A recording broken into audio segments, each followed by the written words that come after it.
जब भी बारिश होती तो मैं अपना बिस्तर उठाकर छत पर सोने चला जाता था, क्योंकि इसमें सोने का मज़ा ही कुछ और था। वो भी एक गर्मियों की रात थी।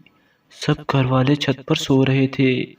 अचानक रात को बारिश होने लगी तो सारे अपनी चादरें तकिए संभाले नीचे भागे, लेकिन मैं तब तक बारिश में लेटा रहता जब तक बारिश जोर पकड़ जाती, क्योंकि मुझे ऐसे बहुत अच्छा लगता।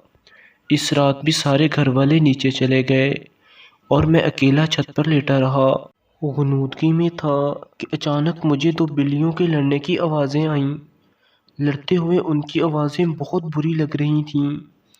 वो लड़ते हुए पूरी छत पर दौड़ रही थीं और बिल्लियों की आवाज़ें इतनी भयानक थीं कि पूछे मत। पहले उनकी रोने की आवाज़ें सुनकर मैं बेचैनी में जाग गया। सोचा कोई जूता उठाकर इनको भगा दूंगा। फिर सोचा मैं अंधेरे में जूता कहाँ ढूंढूंगा।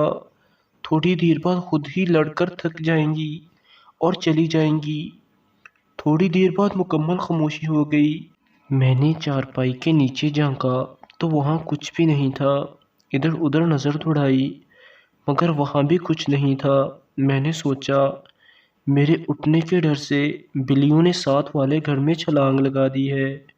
मैंने जूता अपने पास रख लिया कि अगर अब कोई बिल्ली आई तो उसे नहीं छोड़ूंगा, और दोबारा सुकून से लेट गया और खुद को पुरसुकून करते करते थोड़ी देर बाद दोबारा नींद में चला गया।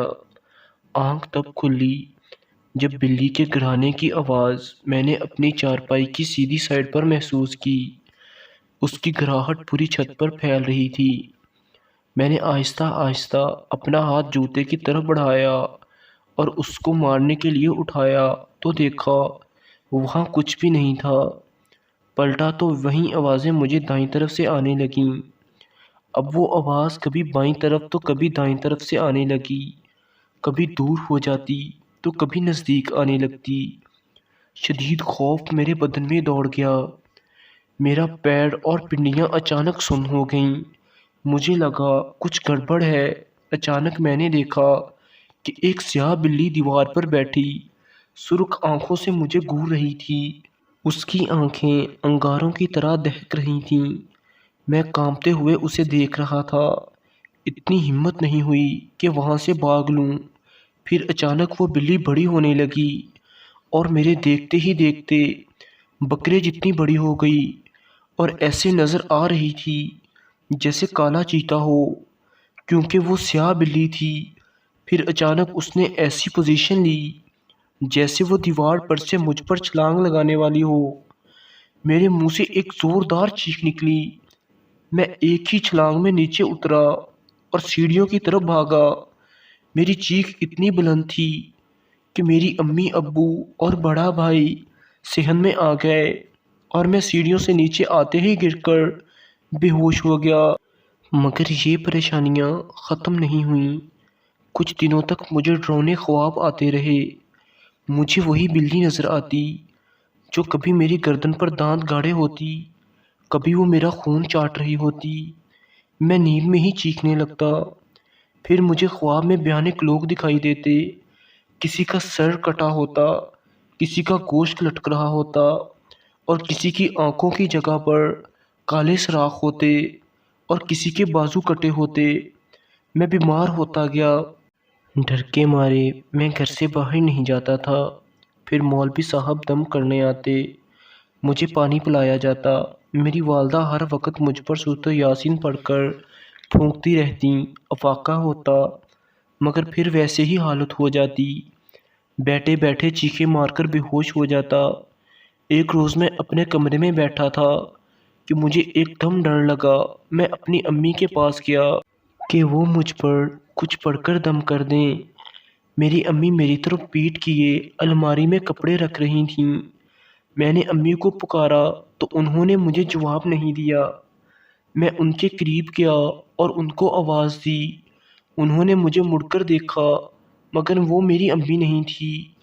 वो खौफनाक शक्ल की औरत थी। उसका रंग तांबे जैसा था। आंखें उसकी सर्द और मुंह का दहाना बड़ा था। वो हाथ फैलाए हंसी जा रही थी اور مجھے اپنی طرف بلا رہی تھی۔ اس کے دانت چمک رہے تھے۔ میں تو پہلے ہی ڈر کر اپنی والدہ کے پاس دم کروانے آیا تھا۔ اس عورت کو دیکھا تو وہیں بے ہوش ہو گیا۔ جب ہوش آیا تو مولوی صاحب میرے سرہانے کھڑے کچھ پڑھ رہے تھے۔ میرے ابو بہت پریشانی میں بیٹھے تھے۔ مولوی صاحب کے پوچھنے پر میں نے انہیں ساری بات بتا دی تو وہ سوچ میں پڑ گئے۔ پھر اس طرح کے واقعات میرے علاوہ میرے گھر کے دوسرے افراد کے ساتھ بھی پیش آنے لگے۔ کبھی باتھ روم کا دروازہ اندر سے بند ہوتا، پانی کی آوازیں آنے لگتیں، تھوڑی دیر بعد دروازہ کھل جاتا لیکن اندر کوئی نہ ہوتا۔ ایک رات ہم سب ٹی وی دیکھ رہے تھے کہ بجلی کا ٹھک سے اوپر ہوا اور بلب بجھ گیا۔ ایک مرتبہ میری امی کمرے میں لیٹی ہوئی تھیں۔ کسی نے چارپائی کھینچ کر باہر صحن میں کر دی۔ چیزیں ہم دوسری جگہ رکھتے لیکن ملتی کسی اور جگہ۔ گھر کا ہر فرد ڈرا سہما رہنے لگا۔ کوئی میرے ساتھ نہیں بیٹھتا تھا۔ سارے بہن بھائی مجھ سے گن کھانے لگے۔ کوئی میرے ساتھ بات کرنا بھی گوارا نہیں کرتا تھا۔ ہمارے گھر کا سکون ختم ہوئے 7 مہینے ہو گئے تھے۔ میں اپنی حالت سے اتنا تنگ ہوا کہ خودکشی کا سوچنے لگا۔ ایک روز ہمارے مولوی صاحب اپنے ساتھ ایک بزرگ کو لے آئے کہ یہ میرے مرشد ہیں۔ وہ بزرگ سفید کپڑوں میں تھے۔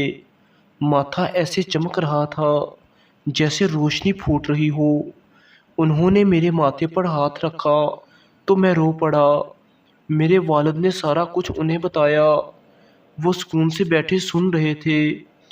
ان کے ہونٹوں پر ایسی مسکراہٹ اور سکون تھا اور چہرے پر اتنا نور تھا کہ دل کرتا ان کو دیکھتے رہیں۔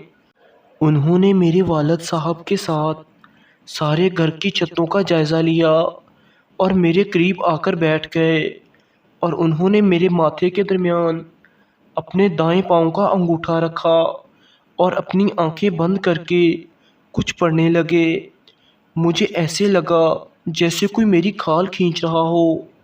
میری چیخیں نہیں رک رہی تھیں۔ میں نے ان کا انگوٹھا اپنے ماتھے سے ہٹانا چاہا مگر مجھ سے نہ ہلا۔ میرے بھائی نے مجھے بتایا کہ وہ 1 گھنٹے سے زیادہ دیر کچھ پڑھتے رہے اور تمہاری دلخراش چیخیں سننا ہمارے بس سے باہر تھا۔ تبھی ہم نے بزرگ کو بری طرح پیٹنا شروع کر دیا۔ آہستہ آہستہ میں پرسکون ہوتا چلا گیا۔ آنکھیں کھلی تو وہ مجھے دیکھ رہے تھے۔ ان کے چہرے پر مسکراہٹ تھی۔ انہوں نے پانی منگوا کر دم کیا۔ سارے گھر کے کونوں میں چھڑکا گیا اور 2 گھونٹ مجھے پلایا گیا۔ وہ 2 گھونٹ پانی ایسا تھا جیسے آب حیات ہو کہ پیتے ہی میرے سر سے 7 مہینوں کا بوجھ اتر گیا۔ میرے کاندھے ہلکے ہو گئے۔ میرے جسم میں سکون دوڑنے لگا۔ میری بجھی آنکھیں روشن ہو گئیں۔ میں اٹھ گیا اور ان کی چھاتی پر سر رکھ کر رونے لگا۔ وہ میرے جسم پر ہاتھ پھیرنے لگے اور پھر وہ چلے گئے۔ آج اس بات کو 2 سال ہو گئے۔ اللہ کا شکر ہے کہ اس کے بعد ہمارے گھر میں ایسا کوئی واقعہ پیش نہیں آیا۔ تو دوستو، یہ تھی ہماری آج کی ویڈیو، اور اگر آپ ایسی مزید ویڈیوز دیکھنا چاہتے ہیں تو میرے چینل RH وائس کو سبسکرائب کریں۔ Thanks for watch. اللہ حافظ۔ شکریہ۔